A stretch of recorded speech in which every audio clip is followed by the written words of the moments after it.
Bonjour tout le monde, c'est Mario du site Quel Réveil Matin. Aujourd'hui, nous allons nous pencher sur le Sonic Bomb, qui est un réveil conçu pour réveiller les dormeurs les plus profonds et les plus difficiles à réveiller. Restez bien à l'écoute parce que je vais vous montrer comment l'installer, comment il fonctionne et à peu près tout ce que vous devez savoir pour le faire fonctionner.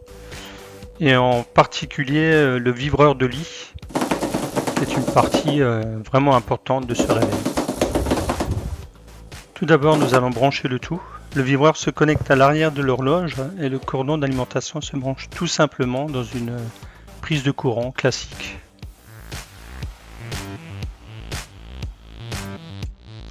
Pour le réglage de l'heure, c'est très simple. Servez-vous du bouton Time et des boutons Slow ou Fast. Fast pour réglage rapide et Slow pour réglage lent.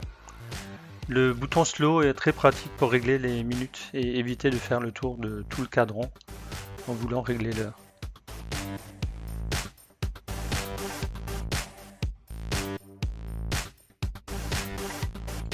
Pour le réglage de votre heure de réveil, servez-vous du bouton Alarme 7. Utilisez le bouton Fast pour arriver le plus rapidement possible à l'heure désirée et complétez ensuite avec le bouton Slow pour avoir un réglage plus précis des minutes. Cette alarme vous donne la possibilité de régler deux alarmes en même temps si vous le désirez.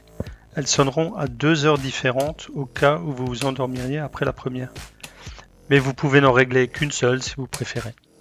Il ne vous reste plus qu'à décider maintenant comment vous voulez que l'alarme vous réveille. Vous avez 3 possibilités. Buzz, qui est pour le son uniquement.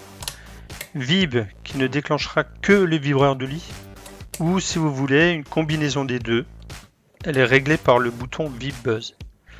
Mais gardez à l'esprit que, quel que soit votre choix, les lumières rouges clignotantes de l'écran LCD s'activeront lorsque votre alarme se déclenchera.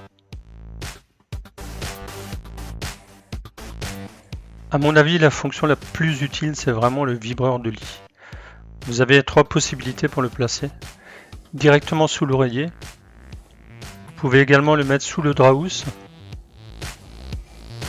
Ou alors soulever votre matelas, le placer directement sous le matelas.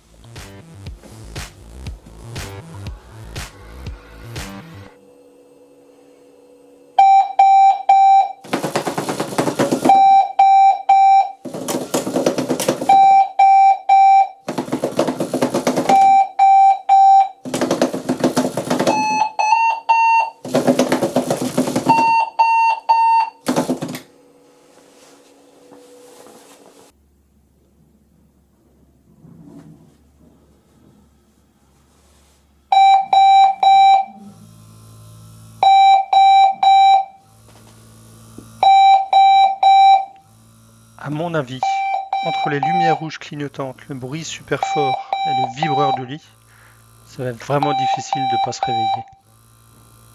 En résumé, que dire de ce réveil ? En fait, comme je l'ai dit, ce réveil est fait pour les personnes qui dorment profondément et qui sont malentendantes ou sourdes. Donc si vous avez le sommeil très léger ou si vous préférez vous réveiller en écoutant des sons ou de la musique apaisante, c'est certainement pas votre meilleure option. Mais la chose que je mentionnerais, c'est que pour ceux qui ont vraiment du mal à se lever, comme les ados ou les personnes qui ont un gros sommeil, il est vraiment top. N'hésitez pas à consulter l'article complet sur quelreveilmatin.fr. Ciao!